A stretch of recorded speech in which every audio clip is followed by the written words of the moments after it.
Hola hermanos, el día de hoy, 17 de enero del 2024, es miércoles de la segunda semana del tiempo ordinario. Hoy tenemos una memoria, en algunos calendarios aparece como memoria libre, en otros como memoria obligatoria. En el calendario de mi país dice memoria libre, pero es una memoria preciosa. El fundador del eremitismo, el fundador de la vida monacal, el de los grandes, así se le llama de todas maneras, se le pone el apelativo de San Antonio Abad, San Antón o San Antonio Magno, San Antonio el Grande. Para que vean ustedes, se trata de una figura extraordinaria. Además tuvo un biógrafo de primerísima categoría. San Atanasio, Atanasio el Grande, San Atanasio, doctor de la iglesia. Uy, Dios mío, mejor no hablemos de Atanasio, el gran defensor de la fe, y él también lo va a hacer. Fíjense, se supone que nace, alrededor del año 251 en un pueblo que se llama Comas, que es cerca de lo que se llamaba en aquel entonces Heracleópolis, y la Acrópolis Magna, de hecho, es en el Bajo Egipto. O sea, el Bajo Egipto, cuando hablamos del Bajo Egipto, estamos hablando del Egipto que está ya junto a la desembocadura, al delta del río Nilo, ¿no? Bueno, que hablemos de él. Dice la tradición, y dice San Atanasio, que a los 20 años de escuchando predicar, decidió abandonarlo todo. Ya es la época de las grandes persecuciones. En el fondo se puede conjugar un poquito ese deseo de alejarse del mundo, por eso la fuga mundi, porque el mundo se está corrompiendo, además para huir de las persecuciones, pero a los 20 años lo vende todo. Tenía algo de dinero, tenía una hermana, a ella le deja la dote suficiente para que ella pueda vivir y pueda casarse, y se va adentrando poco a poco en el desierto. Y de hecho ahí viene todo el itinerario de lo que él va a hacer, porque en lo que empieza en los sepulcros, porque es para luchar contra el diablo. De hecho, San Antonio Abad es conocido como uno de los primeros exorcistas en el sentido de su lucha clara contra el demonio, y va avanzando, va entrando, va profundizando en el desierto poco a poco, en la medida va triunfando sobre algunas de las tentaciones. De hecho, cuando se supera una tentación, se sabe que vendrá otra, y él lo que hace es, va entrando cada vez más profundo en el desierto, precisamente en la medida en la que va venciendo, superando esas tentaciones, porque fue increíblemente tentado, y el diablo lo tentaba con imágenes, llamémosle eróticas, mujeres desnudas y todo aquello. Él lo va contando, y esa lucha bella, su oración, el estilo. Miren, él era analfabeta prácticamente, pero tenía una memoria, y entonces se había grabado lo que escuchaba en las predicaciones, ¿no? Y lo que escuchaba de los textos cuando se leían de la palabra de Dios. Y así fue toda su espiritualidad gira en torno a la Biblia. Hay que decirlo, toda su espiritualidad gira en torno a la palabra de Dios escrita. Bueno, hay varias cosas bellas sobre su historia, ¿no? Porque, contar algunas de esas. Se cuenta una cosa muy bella, que tuvo algunos seguidores, algunos que quisieron llegar a donde él para aprender de su vida, y entonces se vio obligado a fundar un par de monasterios por ahí, uno en Arsinoe y el otro en Pispir, se llamaba esa zona. Pero él realmente se fue metiendo, como les digo, de hecho hasta el monte Colsim, ahí cerca del Mar Rojo, y esa es la clave, porque ahí él va a morir en la Tebaida, ¿no? En esa zona. Bueno, igual, el tema es que además es muy amigo de San Pablo el Ermitaño. De hecho, conviven juntos durante algún tiempo. La tradición dice que había un cuervo que le llevaba una hogaza de pan todos los días a Pablo el Ermitaño, pero cuando se dio cuenta que ahí estaba pues San Antonio, entonces llevaba dos. ¿Ya? Y bueno, a él le toca enterrar a Pablo, por eso también es patrono de los enterradores, patrono de los sepultureros. Y entonces le ayudan para enterrarlo dos leones, y por eso también él es patrono de las mascotas. De hecho, se dice patrono de los animales domésticos, solo que yo no creo que los leones sean tan domésticos, pero en fin. Y además hay historias bellas que se cuentan sobre él. Había una jabalí, una jabalina, que tenía un par de gabatos, ¿no? Que son las crías de jabalí, y que eran cieguitos, y ella le rogaba, le pedía de alguna manera, él entendió, oró al Señor, y se le restituyó la vista a los gabatos. Y entonces, miren, una cosa bella, ella se quedó ahí cuidándola, ¿cómo se llama?, a San Antonio, y los jabatos también se quedaron por ahí, ¿no? Haciendo parte de la vida. Entonces por eso se le representa a veces con una jabalina ahí cerquita, y con sus jabatos de alguna manera por ahí. Yo estoy diciendo jabatos y dije gabatos en algún momento, no es con G, es con J, oigan, perdón, igual, es que se me viene a la mente no sé qué cosas. En fin, y va a morir, oigan, murió ancianito, murió de 105 años para que se hagan ustedes una idea, y muere ahí en el monte Colsim, como les digo.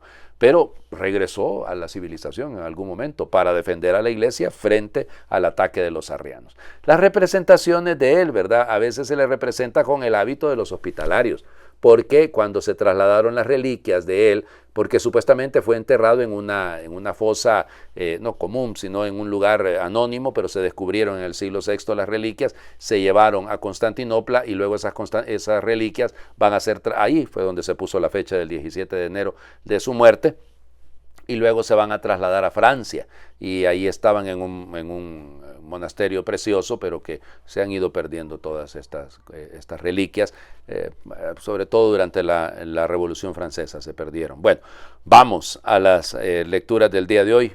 Llegamos al episodio clave en la historia de David, ¿no? Lo que lo hizo famoso a David. Samuel, libro de Samuel, primero, capítulo 17, versículos del 32 al 33, luego el 37 y luego del 40 al 51. Es una lectura un poco larga. En aquellos días dijo David a Saúl: Señor, no se atemorice tu corazón por este filisteo. Tu siervo irá y peleará con él. Pero Saúl le replicó: Tú no puedes ir a pelear contra Goliat porque no eres más que un muchacho, y él un hombre adiestrado para la guerra desde su juventud. David le contestó: El Señor que me ha librado de las garras del león y del oso, me librará también de las manos de ese filisteo. Saúl le dijo: Ve y que el Señor te ayude. Tomó David el cayado que siempre llevaba consigo, escogió en el arroyo 5 piedras bien lisas, las puso en su morral y con la honda en la mano avanzó hacia el filisteo. Goliat, precedido por su escudero, se fue acercando a David. El filisteo se le quedó mirando y cuando vio que era un joven rubio y de buena presencia, lo despreció y le dijo: ¿Soy acaso un perro para que me salgas al encuentro con palos y con piedras? David le contestó: No, eres peor que un perro. Entonces Goliat lo maldijo en nombre de sus dioses y añadió: Acércate, que yo les echaré tu carne a las aves del cielo y a las bestias del campo. David le replicó: Tú vienes hacia mí con espada, lanza y jabalina, pero yo voy contra ti en el nombre del Señor de los ejércitos, el Dios de los escuadrones de Israel, a quien tú has insultado. Hoy mismo te va a entregar el Señor en mis manos, te voy a vencer y te voy a cortar la cabeza, y voy a echarles tu cadáver y los cadáveres de los filisteos a las aves del cielo y a las fieras del campo. Así sabrá toda la tierra que hay Dios en Israel, y toda esa multitud sabrá que el Señor no necesita ni lanzas ni espadas para vencer, porque el Señor es el Señor de la guerra y los entregará a ustedes en nuestras manos. Cuando el filisteo comenzó a avanzar contra David, este corrió a su encuentro, metió la mano en el morral, sacó una piedra, la tiró con la honda e hirió al filisteo en la frente. La piedra se le clavó en la frente y el filisteo cayó de boca por tierra. Venció David al filisteo con una honda y una piedra, lo hirió y lo mató, sin tener espada en la mano. Corrió David a donde estaba caído el filisteo, tomó su espada, la sacó de la vaina, lo mató y le cortó la cabeza. Los filisteos, viendo que había muerto su jefe, huyeron. Palabra de Dios, te alabamos, Señor. Evidente, ¿no? Lo que queda muy bien marcado ahí es precisamente la lucha entre el más grande y el más pequeño. David siempre va a significar ese triunfo de los pequeños sobre los grandes, sobre los gigantes. Yo pensaba en lo de las 5 piedras porque en Medjugorje se ha construido esa espiritualidad en torno a las 5 piedrecitas. Y entonces, claro, la sacan de aquí. El padre Yanko fue el que lo sacó de ahí. La imagen esa de la oración, sobre todo el rezo del rosario, la Eucaristía, la confesión frecuente, la lectura de la palabra de Dios y el ayuno. Y con esas 5 piedras se puede vencer a Goliat. Pueden ustedes creer o no creer en las apariciones, donde sea, ¿no? Eso no es ningún problema, eso no afecta nuestra fe, la fortalece, claro que sí, pero verdad que están bonitas esas 5 piedrecitas para combatir a Goliat. Claro, la imagen es que en el nombre del Señor de los ejércitos, tú vienes a mí con todo ese montón de pertrechos y espadas y jabalina y todo lo que quieras, pero yo voy a ti con la fuerza de Dios, porque el Señor es el Dios de los ejércitos, es el Dios de la guerra, dice literalmente, no es que sea Marte, pero es el Dios de la guerra, dice David. La belleza, ¿no? Insisto, la imagen es preciosa. Una vez más, el pequeño que vence al grande, y en la Biblia encontramos eso muchísimas ocasiones, ¿no? Que los que no cuentan, los que no valen, terminan siendo valiosos.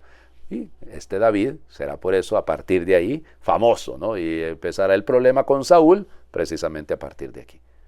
Vamos al Evangelio, la última de las controversias. Marcos, capítulo 3, versículos del 1 al 6. En aquel tiempo Jesús entró en la sinagoga donde había un hombre que tenía tullida una mano. Los fariseos estaban espiando a Jesús para ver si curaba en sábado y poderlo acusar. Jesús le dijo al tullido, levántate y ponte allí en medio.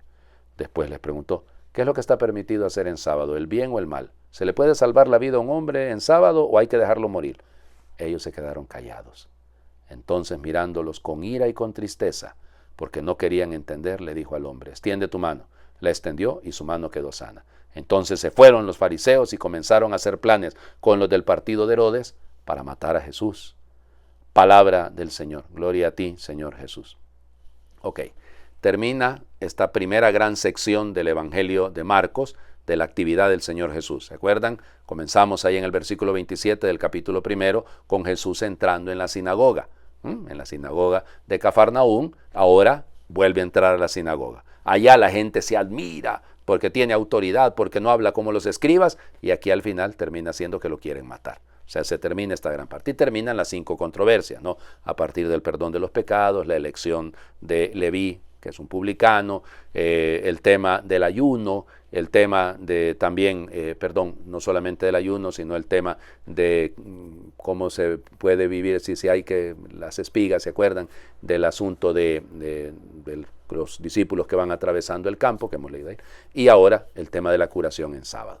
Fíjense bien, o sea, lo interesante, ¿no? Lo que dice el texto, que Jesús entra a la sinagoga y los fariseos están, esta traducción dice espiando, ¿ya? El griego es pareteron, significa, pareteron, es, ¿cómo les diría? Tener la mirada fija, pero como observar, pero en el sentido de la observancia legal. Lo están observando para ver si falla a la ley, o sea, si falta a algo que está prescrito. De hecho, esa es la manera. Y este país lo dice claro, ¿no? Para ver si curaba en sábado y tener de qué acusarlo. Aquí está el tema. O sea, entonces, el problema es, miren, no entra, porque no está señalado el tema de la curación en sábado. O sea, no es, o sea, dentro de las 39, habían 39 violaciones al sábado que estaban claramente definidas, no aparecía esa. De hecho, fíjense que incluso siguiendo la idea de los macabeos, ¿no? O sea, para salvar la vida y salvar al pueblo, había que pelear en sábado. O sea, salvar la vida no entra en una discusión. Aquí el tema es si este que tiene la mano paralizada está corriendo, su vida está en riesgo, y que por ser riguroso, no por ser leguleyos. Tal vez no esté en riesgo, pero es una vida que está dañada, pues. Y ahí el tema es que Jesús los mira, esta traducción lo dice muy bello, con ira y con tristeza, orgue, se dice en griego, es ese dolor profundo. Y de hecho, hay una expresión ahí de un profundo dolor, de una profunda ira, pero en el sentido de sentirse profundamente dolido el Señor, viendo la dureza del corazón, porque eso es lo que está detrás, ¿no? O sea, viéndolo, porque no quieren entender, literalmente dice, porque tienen el corazón esclerotizado, o sea, tienen el corazón cardiaesclerótico, es decir, tienen el corazón duro. Claro, y esas enfermedades del corazón duro, uy, Dios mío, se siguen dando, porque como uno no puede ver ojos bonitos en cara ajena, y entonces ahí anda uno criticando igual que estos benditos. ¿Ya? Por eso, extiende tu mano. Le extendió. Punto. Fíjense, no hay ninguna, ¿cómo les diría? Ningún preámbulo. Según es el poder de Cristo, el poder de Dios que sana. Extiende la mano. La extendió y quedó sano. Y luego, fíjense, miren el contraste. ¿Se acuerdan cómo dijimos en el primer día de Jesús?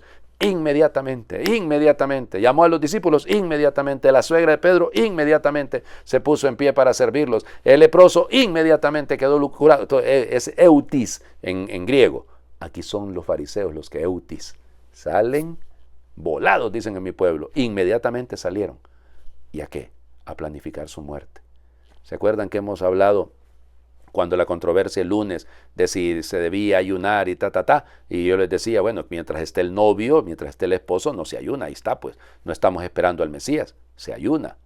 Y aquí el tema es, no se ayuna, aquí el tema es durísimo, porque allá les será quitado, ya anunciaba que al novio, al esposo, lo iban a quitar, aquí ya nos lo demuestra, ya están queriendo matarlo.